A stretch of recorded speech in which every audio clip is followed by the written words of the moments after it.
Two American officers spent 15 years dreaming about one target. Not metaphorically, literally dreaming. They studied every rock, every vent, every inch of concrete. They knew where Iran bought the steel, who poured the foundation, which trucks delivered supplies. They watched a mountain become a fortress designed for one purpose: building nuclear weapons.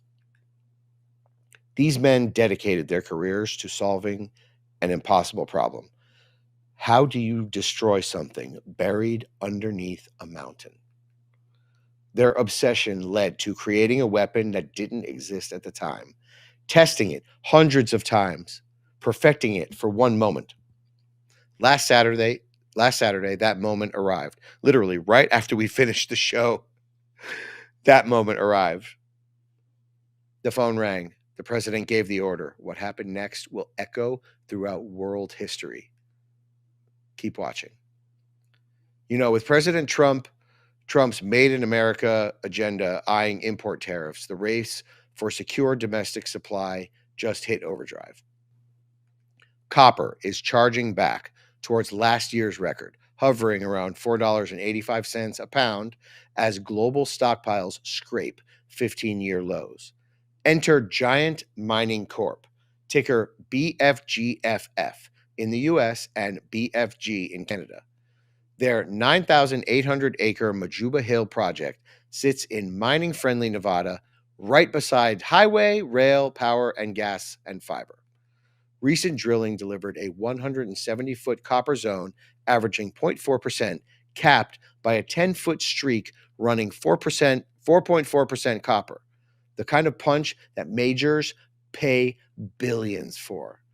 Engineering from RESPEC is already fast-tracking the first NI 43101 resource, so Majuba could leap from a drill rig to development while rivals get tangled in new red tape. In a super cycle where projects that move fast win, Giant Mining checks every box. Discover more at giantminingcorp.com, on the OTC at BFGFF in the US and BFG in Canada. 15 years. That's how long it took to plan the perfect kill. Two officers from the Defense Threat Reduction Agency just proved that patience pays off. General Dan Caine, chairman of the Joint Chiefs, revealed the untold story. In 2009, these men were brought into a vault, shown classified images of Iranian construction in the mountains. Their mission: to understand it, to study it, and to obliterate it. Watch as he explains their obsession. Check this out. Now let me next move to a walkthrough of the GBU-57 Massive Ordnance Penetrator weapon and share a little bit about the planners who did this and their work on the weapon. First, let me set the stage for you. There's an organization in the U.S. called the Defense Threat Reduction Agency, DTRA. DTRA does a lot of things for our nation, but DTRA is the world's leading expert on deeply buried underground targets. In 2009, a Defense Threat Reduction Agency officer was brought into a vault at an undisclosed location and briefed on something going on in Iran. For security purposes, I'm not going to share his name. He was shown some photos and some highly classified intelligence of what looked like a major construction project in the mountains of Iran. He was tasked to study this facility, work with the intelligence community to understand it, and he was soon joined by an additional teammate.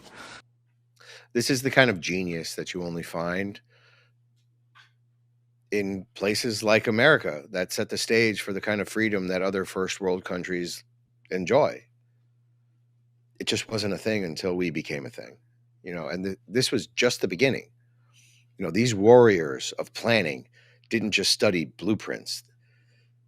They empathized and they put their mind inside of the minds of the people who they were trying to target. The dedication went beyond duty. These men were obsessed. They studied where Iran sourced their concrete, tracked every delivery truck, memorized the ventilation patterns. It's like that. It's like The Rock when Sean Connery had to get back into Alcatraz. It's like, who breaks back into Alcatraz? They dreamed about this mountain fortress at night, 15 years of their lives focused on this one goal. None of us even knew that it was happening. That's awesome to me.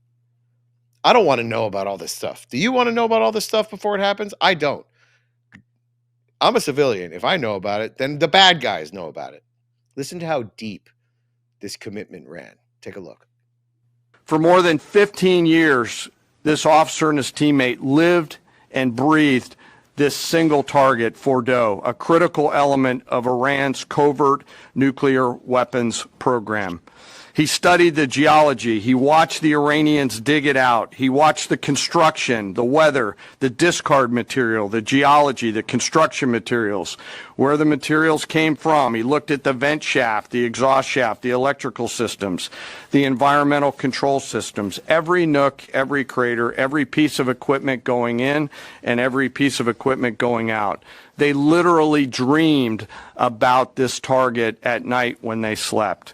They thought about it driving back and forth to work, and they knew from the very first days what this was for. You do not build a multi-layered underground bunker complex with centrifuges and other equipment in a mountain for any peaceful purpose. This is going to be an epic movie one day. Mark my words. I don't know who's going to star in it, but believe me, this is going to make the best movie. This is going to be a blockbuster if Hollywood can get its stuff together. You know, you don't build centrifuges inside of a mountain for peaceful purposes. Every American should remember that. But here's where it gets interesting. They realized that America didn't have a weapon that could penetrate Fordow. So what do Americans do? We build them. The GBU-57 Massive Ordnance Penetrator, 30,000 pounds of American balls, designed for one purpose. Watch how they brought this monster to life. And along the way, they realized we did not have a weapon that could adequately strike and kill this target. So they began a journey to work with industry and other tacticians to develop the GBU-57. They tested it over and over again, tried different options, tried more after that. They accomplished hundreds of test shots and dropped many full-scale weapons against extremely realistic targets for a single purpose: kill this target at the time and place of our nation's choosing. And then, on a day in June of 2025, more than 15 years after they started their life's work, the phone rang and the President of the United States ordered the B-2 force that you've supported to go strike and kill this target. Look, the pundit in me wants to say strategic, yada, yada, precision, yada, yada. But the little kid in me is just thinking, this is freaking cool. This is so cool. This is something out of like a Avengers movie. This is something that Tony Stark probably wouldn't have been able to imagine himself. Or that's Iron Man for those who don't know. But listen, hundreds of test shots, years of refinement, waiting for one phone call from the president. You think Kamala Harris would have made that phone call? If you do, please pass whatever you're smoking this way. Now witness the moment of truth. Iran tried to protect their facility by pouring concrete caps over the ventilation shafts. It's like trying to stick a Band-Aid on the AIDS virus, okay? They just simply were not going to... A concrete cap? They thought that was going to stop us. Okay, General Caine explains how the planners turned their defenses into a nuclear tomb. Check it out. The United States decided to strike these two ventilation shafts, seen here on the main graphic, as the primary point of entry into the mission space. In the days preceding the attack against Fordow, the Iranians attempted to cover the shafts with concrete to try to prevent an attack. I won't share the specific dimensions of the concrete cap, but you should know that we know what the dimensions of those concrete caps were. The planners had to account for this. They accounted for everything.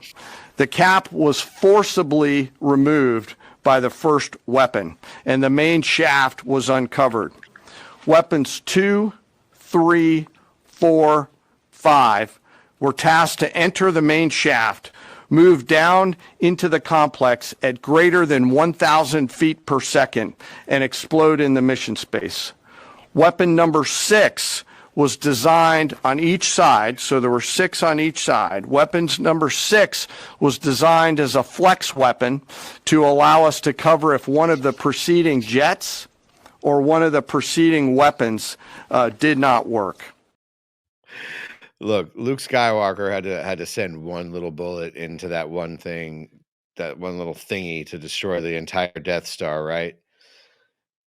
We're talking about 6 Luke Skywalkers doing the same thing, pointing this gigantic weapon into like a hole the size of a wheelbarrow 6 times into the same hole from very, very, very far away.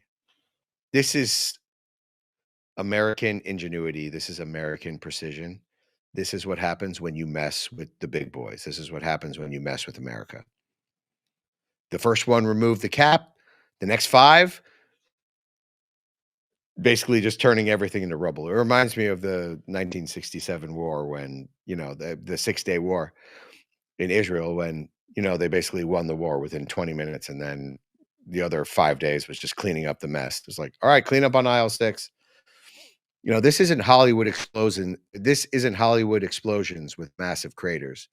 These weapons burrow deep and then they detonate. The general demonstrates the devastating physics of what happens inside the mountain. Check it out.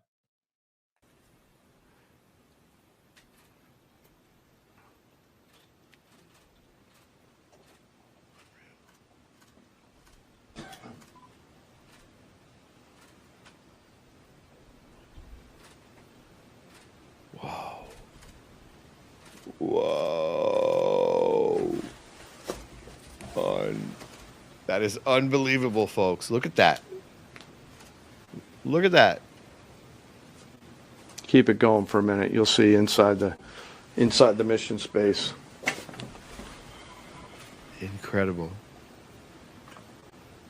Absolutely incredible. Unlike a normal surface bomb, you won't see an impact crater because they're designed to deeply bury and then function. I know there's been a lot of questions about that. All 6 weapons at each vent at Fordow went exactly where they were intended to go. A bomb has 3 effects that causes damage: blast, fragmentation, and overpressure. In this case, the primary kill mechanism in the mission space was a mix of overpressure and blast, ripping through the open tunnels and destroying critical hardware. The majority of the damage we assessed based on our extensive modeling was a blast layer combined with the impulse extending from the shock. Imagine what this looks like 6 times over. What America has done is basically what a 5-year-old does when they step ant pile. This is what their tunnel. I mean, can you imagine just scurrying around underground like a bunch of insects? Like a bunch of insects with their caves and their tunnels and stuff like that. And then comes 5-year-old Trump, right? And just steps right on it. Overpressure and blast waves through the tunnels, centrifuges vaporized. Iran's nuclear dream turned to glass. Of course, the fake news tried to spin doubt. Secretary Hegseth explains how leakers with agendas tried to undermine this victory by selectively releasing very low confidence assessments. Check this out. General, on Sunday you said final battle damage will take some time. And you also said, I think BDA is still pending, and it would be way too early for me to comment on what may or may not still be there at the nuclear facility. So that was just over 3 days ago. So what has changed? Would you use the term obliterated as well? Sure, like I said, we don't do BDA. I'll refer that to the intelligence community. And you're talking with them. I mean, what changed in the past 3 days that make you so, sir, I think I said. I think I explained what changed. There was a great deal of irresponsible reporting based on leaks, preliminary information in low confidence. Again, when someone leaks something, they do it with an agenda. And when you leak a portion of an intelligence assessment, but just a little portion that makes it seem like maybe the strike wasn't effective, then you start a news cycle, whether it's the Washington Post or Fox News or CNN or MSNBC, you start a news cycle that starts to call into question the ethics. No, that's why. So you bring the chairman here, who's not involved in politics. He didn't do politics. That's my lane to understand and translate and talk about those types of things. So I can use the word obliterated. He could use defeat, destroyed, assess, all of those things. But ultimately, we're here to clarify what these weapons are capable of, which anyone with, two eyes, some ears, and a brain can recognize that kind of firepower with that specificity at that location and others is going to have a devastating effect. What I cannot stand about the mainstream media is that the lie is in the question. Makes me sick to my stomach to see, like why do these people even have a press pass? Like, how are they even allowed access to Pete Hegseth in this case? Like, all they're trying to do is undermine an extremely effective operation and extremely effective administration. I mean, it makes sense why they're trying to do that. What doesn't make sense is why they have access. Low confidence means one thing. The evidence is buried under a collapsed mountain. Okay, we're going to go in there and we're going to dig it out, right? It's gone. It's done. It's obliterated. Get over it, okay? But strength creates opportunity for peace. Watch Hegseth explain how decisive action opened doors for diplomacy that were previously welded shut like the mountain that we just bombed the crap out of. Let's take a look. Iran has recognized that their nuclear program was indeed severely damaged, but they also said that the U.S. strikes only strengthened their ability and their determination to complete their nuclear program. How do you respond to that, sir? Is that a provocation from Iran? Well, I would say Iran's going to have to say a lot of things right now in order to bolster their image, especially internally. In the media, there's a lot of things they'll say for domestic consumption. But we're watching very closely what they do. Again, that's the intel community. Our job as the chairman, the chairman laid it out so beautifully. Our job is to be prepared. And how proud are you? How proud am I? I didn't know the full story of those men and women 15 years ago who've been pointing at that target. That makes me proud to be an American. That's an awesome story. I hope we can tell more aspects of that in an unclassified way in the future. That's a great thing to know. Our job is to be prepared when the commander-in-chief calls based on those assessments. So, of course, our IC, the Intelligence Committee, will keep watching what Iran does and pay attention to that. But the president has created the contours, the opportunity for a deal, for peace, in something that the world said was intractable, that wasn't possible. And we got that peace, that ceasefire, that option, because of strength, because of his willingness to use American military might that no one else on the planet can do with the kind of planners and operators that the chairman just laid out. From destruction comes the chance for peace. I mean, sadly, this was the only way. Death to America! Death to Israel! What were we supposed to do? What did anybody expect? But this is the Trump doctrine in action. Senator McCormick summed it up perfectly. This was American military excellence at its absolute finest. Perfect operational security, complete surprise, flawless execution. Take a look. I don't know how any American could listen to General Caine talk about this mission and not think it was flawlessly executed. We'll get more on the battle damage assessment in the coming days, in the coming weeks, but a remarkable operation. And let's not forget that it was preceded by the Israelis taking out nuclear scientists, taking out the ballistic missile capability, and then something only the United States could do, which is this incredible attack on these 3 nuclear facilities. So when people say weeks, months, imagine what it must be like to go to Fordow right now and try to understand. It may be a live nuclear site for all we know in terms of those attacks on the centrifuge there. So this is, of course, dramatic damage on the nuclear program of Iran. How much that damage permeates the 3 facilities, I think we'll learn more about in the coming weeks. But absolutely flawlessly executed, flawless operational security, no leaks beforehand, a complete surprise. I think it was great leadership by the president and a great operation by the military. I'm sure there are a lot of wonderful people in Iran, but what a stupid country. What a stupid thing to do to try to fight this massive Goliath. Flawlessly executed, 0 leaks, total success. He said within 2 weeks. Not a lot of people thought that meant in a couple hours. That's what real leadership delivers. The press secretary delivered the final verdict. Every intelligence agency, ours, Israel's, the UN, even Iran, they agree on one thing. Take a look. When we look at the entirety of the intelligence that we have to this date, it concludes that these strikes on the Iranian nuclear facilities were absolutely successful. It was a total obliteration, as the president said. And not only does our own intelligence say that, but also the Iranian foreign minister has said that.